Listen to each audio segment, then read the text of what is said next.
What is up, binge watchers? Welcome back to Screen Kings. For today's video, we'll be talking about the Netflix drama miniseries called Maid, created by Metzler. This is based on the 2019 memoir by Stephanie Land, and it tells about the story of Alex, played by Margaret Qualley. She's a young mom in her early 20s who flees from an abusive relationship to start a new life for herself and for her daughter through her own grit and the occasional kindness from relatives and friends and maybe sometimes strangers. So we will be doing a non-spoiler and spoiler review for this one, and I'm super excited to be joined by a fellow YouTuber. She's also a mom, so I think this is a perfect fit for our collab review.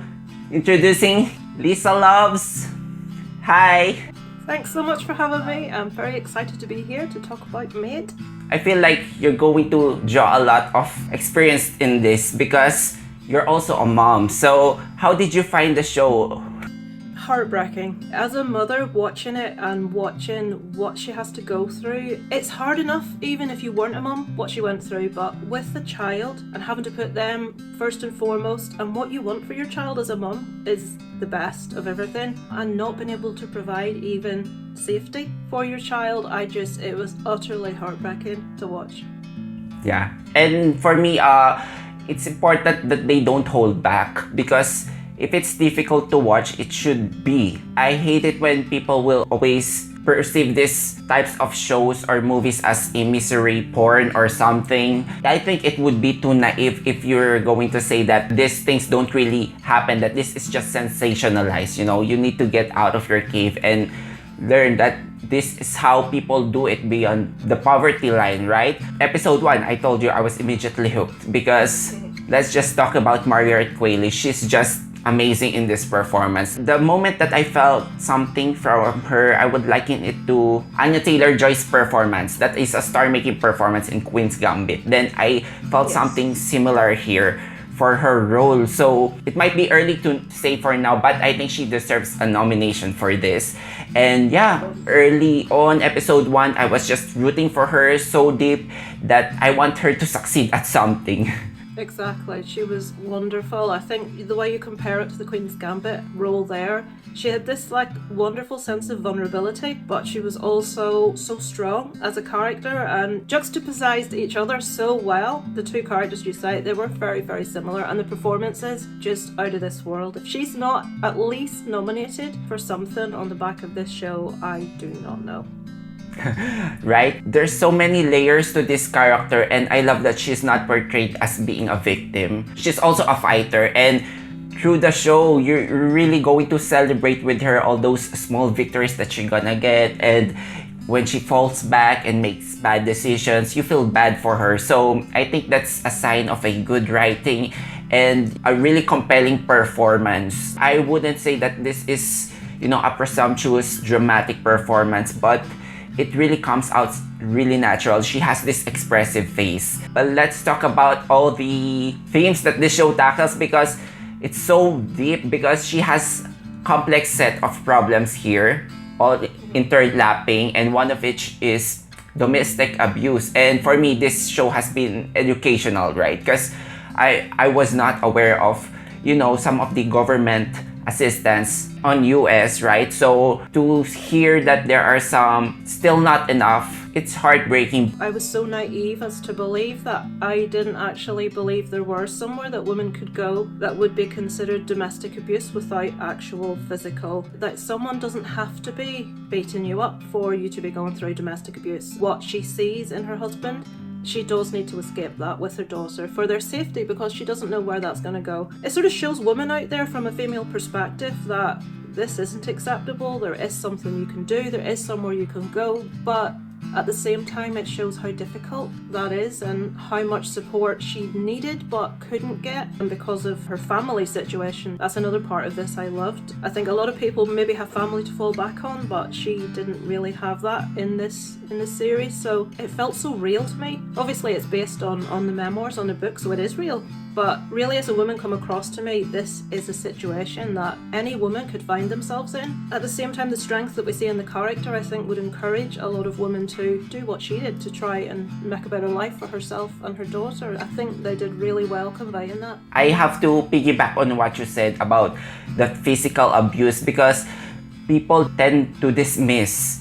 verbal or emotional abuse as not a form of abuse, and the show makes a really good point that this has really pervasive effects, or it really wears you out, sometimes even more than the physical abuse. So I really appreciate the show for enlightening people on that, because Alex, she keeps on saying early on that she don't want to take away from these women who were actually abused, but she is actually abused as she learns the government assistance and all. I also appreciate that the show does not make it like a propaganda.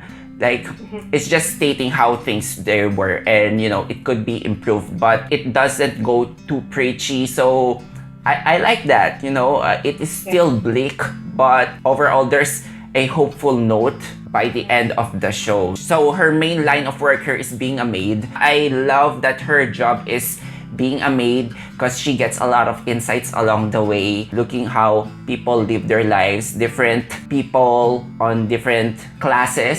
Yeah. I loved how they introduced the book she was writing. Obviously Alex is a writer and or an aspiring writer in the series. How they introduce how she writes about different clients that houses she cleans. I absolutely loved that. Some of the little quotes that we get from her when she sort of reads aloud. I like the fact they added a little bit of humour here and there, because like you say, it is quite bleak in places.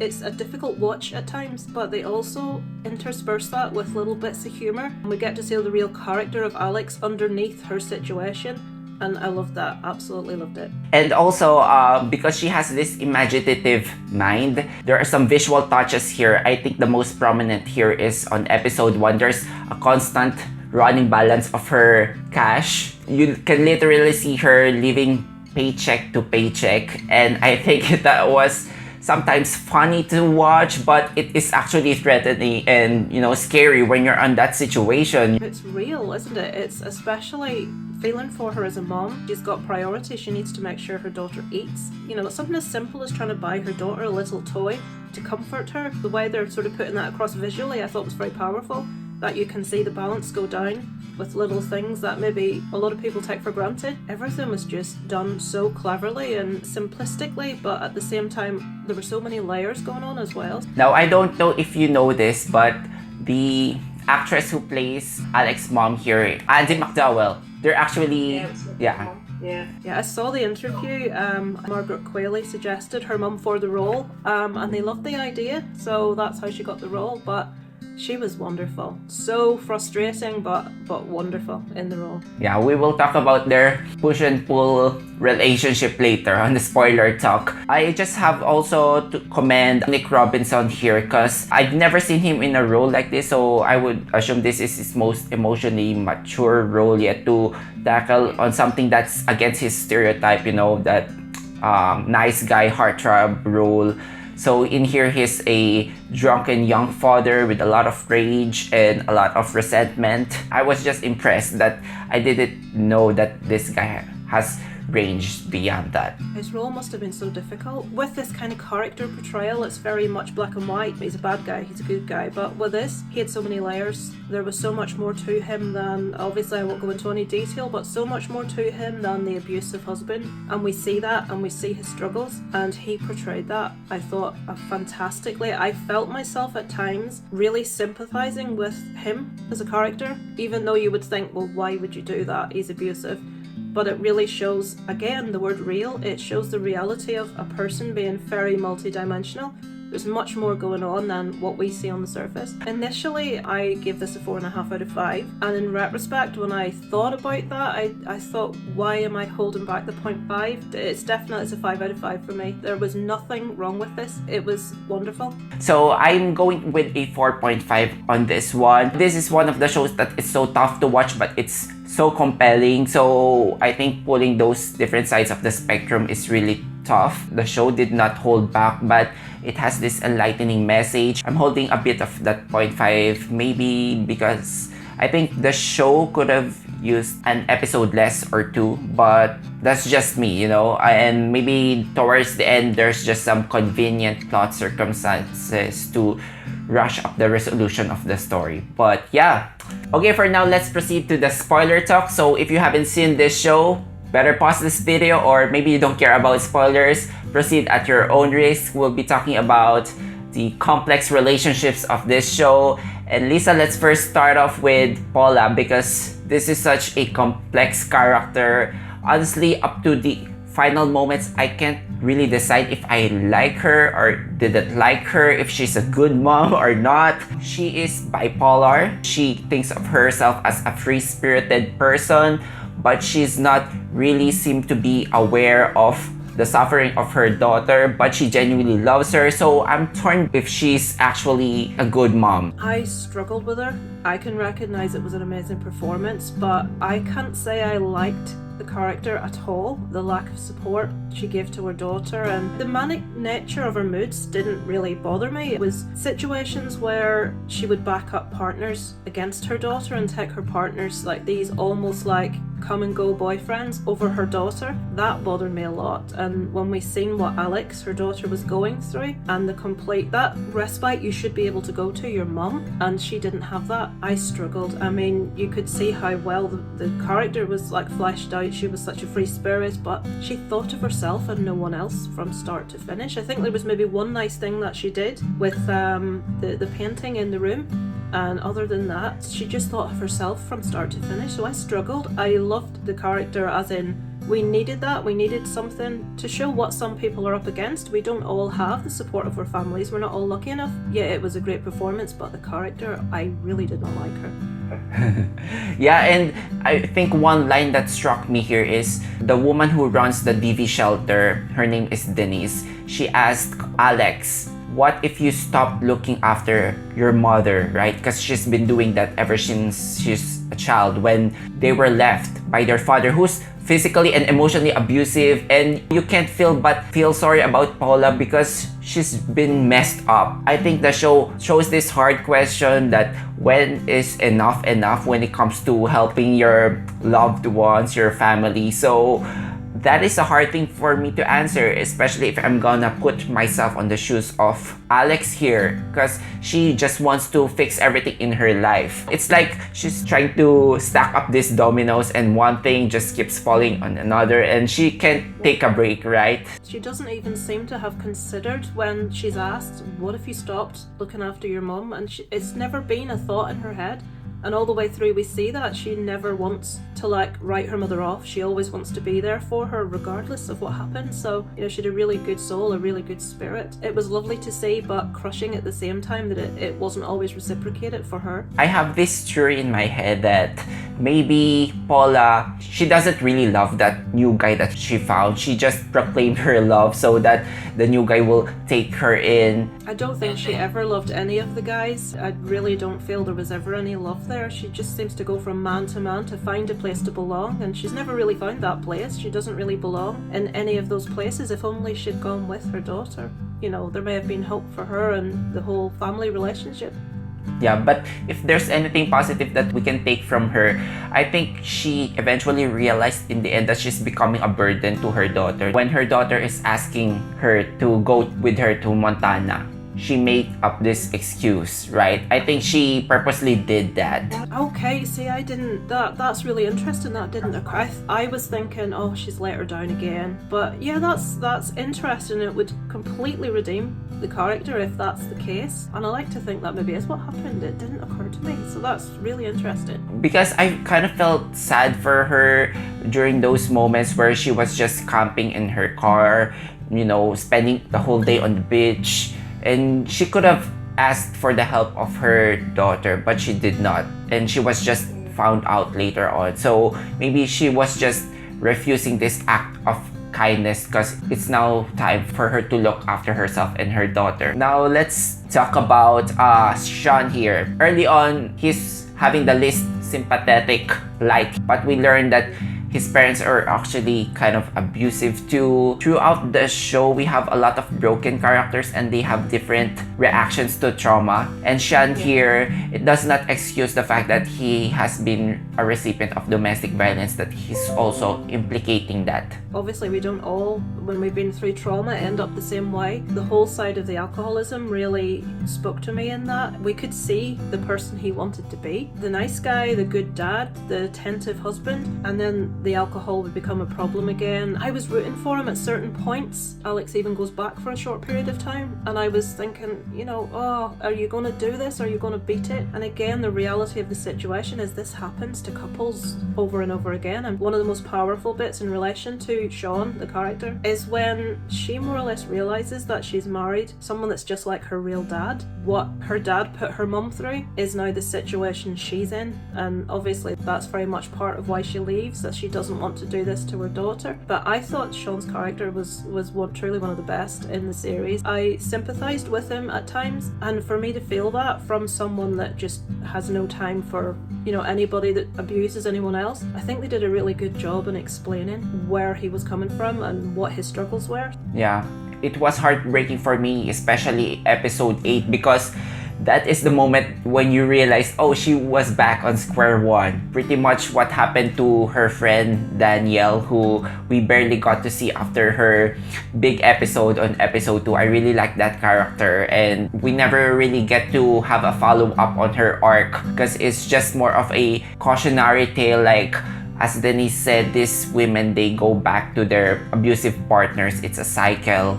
And then through generation, Paula suffered it. Then Alex is suffering it. And what I like about this show, however, is Alex's decision towards the end. It gives her so much autonomy because she has the option to fall back into Sean, which what she did initially, and their lives were not great. They're just not meant to be on the same room until they fix themselves. Then she has this other option, which is go to Nate. It would be a more convenient and easier choice, you know, to pair yourself with a successful man, but it doesn't speak of something that's empowering. But the third option is she tried to pursue her studies as a working student. I was really surprised they didn't go down the Nate route. It seemed to be that's what they were setting it up, and obviously he's a lovely guy, nice, you know, successful, like you say. Always liked her. I thought they were going to go down that route, but I was pleasantly surprised when they didn't. As you say, what they did do was much more empowering to Alex's character, in that she saw within herself, this is what I want to do for me, and she went with applying to college and hoping to do what she'd always wanted to do while caring for her child. So I'm really glad they didn't do the obvious in this instance, which would have been to pair her off with Nate. Yeah, because early on when I saw Nate, like, hey, that is the guy that she should have married, right? He was lovely, but yeah. As the series went on, I realized that maybe there are two sides to Nate. I mean, I would still perceive him as a genuinely nice guy, but he always has this implied condition that you need to pursue a romantic relationship with me if I'm going to give you my financial support and all. So I don't think it's the purest thing. She insisted multiple times that she's not in the position to date someone because she's just fixing her life. I thought he was lovely, and then at the stage when it becomes very clear to Nate that nothing's ever going to happen there, that she still has these residual feelings for her ex, I think he makes her move out, doesn't he? Because it's clear that nothing's ever going to happen. So I was a bit like, but I thought you were a nice guy. Why is this conditional on she must be with you or interested in you for you to help her? Again, that was another disappointment for Alex and another hurdle for her in the story. Let's go talk about another character who also, I would say she had a 360 here, because her first introduction, I really dislike this character. I'm talking about Regina. So I thought this was just a one episode character. The show make a point that these are the haves and the have-nots, but throughout the show they formed this friendship. They realized that they both needed each other, that they can contribute to each other. So I found that really lovely. I loved Regina's character. I found myself relating to her a whole lot. I don't think I'm necessarily as abrasive as she was at first, but she comes across as a very demanding, horrid, cold, just not a very nice person. She can't relate whatsoever to Alex or her plight, or doesn't seem to care. But when we get beneath why that is. I think that the Regina character had such a wall. I know that's something I'm very guilty of in life. Sometimes you put up such a wall against people that they can't get to see you, and we sort of slowly peel away at Regina through the actual series, and when we see what's underneath we realise it's a really genuine, nice, decent friend to Alex, and I loved her character, completely loved it. It was on episode 4, Kashmir, that I started to gain sympathy for this character, right? What is your favorite episode? There's a slightly offbeat episode here that I don't know what direction they're going here. It's that episode where she's tasked to clean the house of this notorious burglar. Yes, And I love, yeah, okay, great, because I love the episode title of that. It's titled as Stiff. It applies in many aspects of that particular episode. She also has this co-worker who has been stealing these figurines. We also get to learn her backstory, that his father has been abusive. His father, in effect, has taken away her future, like being a thief. So drawing these parallels from just that episode title, which I think was perfect, it was definitely memorable for me. Yeah, I wouldn't have been able to tell you the episode title, but I would have said that's the one where she actually gets locked in the little cupboard, isn't it? Yeah. That he was, and that was really powerful for me, the panic attack that she took and the realization that she knows that she hid in a cupboard as a child. You can almost think she's feeling something for the burglar. She's sort of like can see his plight and what he went through, and that he was stuck in this same little room. I thought it was really powerful, that it was weirdly placed, and we don't seem to have like delved into that any deeper, but it was a powerful episode, I thought, because she came to so many realizations in that one about her own past. So yeah, that one really stands out for me as well. That's really frightening when you come to realize that you have something in your past that is so messed up that your subconscious tried to forget it, and when you're faced on that particular situation, you start to rediscover things about yourself. So I think that's a really frightening insight, right? So I have this favorite thing, episode 8, we're talking about the visual touches here. I like that episode where she was swallowed by the couch. It was strange. They had little bits throughout, didn't they, where they would put something quite artistic in, something quite figurative. They did one with she was at the bottom of a hole to signify depression, and that really, really worked for me, but some of the others didn't quite work for me. I found some a bit jarring, especially the one where she's dancing on the street. I find that really jarring. I'm like, what on earth's going on? It was quite straightforward to that point, and now she's it's like I'm watching a musical, she's dancing. I think some of them worked for me, but that one not so much. I think they're dancing to the song of Queen, Don't Stop Me Now. Is that it? My favorite band, yes, Queen. Yeah, I was half expecting that she's going to snap into her reality, like, hey, this is all in your head, but it actually happened. She enrolled her child in that daycare. Is there something that this show made you realize? Yeah, I sort of touched on it a bit earlier, and I think it's my own naivety, to be honest. Being in this sort of emotionally abusive relationship is abuse, and I really appreciate the fact that the program made that evident, because I think a lot of women out there, myself included, would never have thought that. Like you said earlier, without being preachy, it's just a real representation of one woman's struggle. It really made me think about behaviours which are and are not acceptable that maybe previously I hadn't. Now I know from experience from speaking to female friends of mine, family members, I don't actually have one female I know that hasn't at some stage been subject to some form of physical abuse in a relationship, and that to me would always have been very much cemented. That's abuse, someone has to physically hit you, but this really brought it home to me that that's not entirely the case. It made me realise, so I walked away with that 100%. That aspect has also been enlightening for me, but as for me, I like the part where she was writing her insights every time she cleans a new house.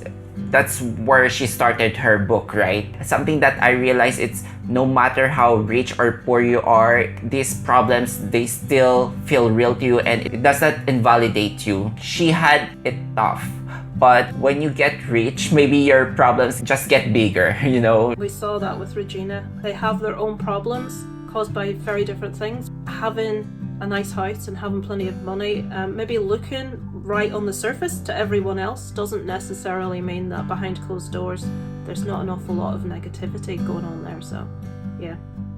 yeah, I'm really glad for anyone who watches this show because it's informational, it's so inspirational, and it's one of the best shows I've seen this year, honestly. Yeah. So I guess this ends our non-spoiler and spoiler discussion of Maid. How about you guys? Let us know what you think in the comment sections down below if you've seen this show. Also, if you enjoyed watching this video, hit the like and subscribe for weekly reviews of movies and TV shows. Lisa, thank you so much for joining, and why don't you plug your channel? Oh, my channel's called Lisa Loves. I do a once a week roundup of what I've been watching, series and movies, and a bit of creepy content, true crime and creepy photographs, things like that. Whenever I have a lot of catching up to do, I'm just gonna watch her video to see what's up this week. So thank you so much for watching, guys. Until then, we will see you all on the next one. Bye.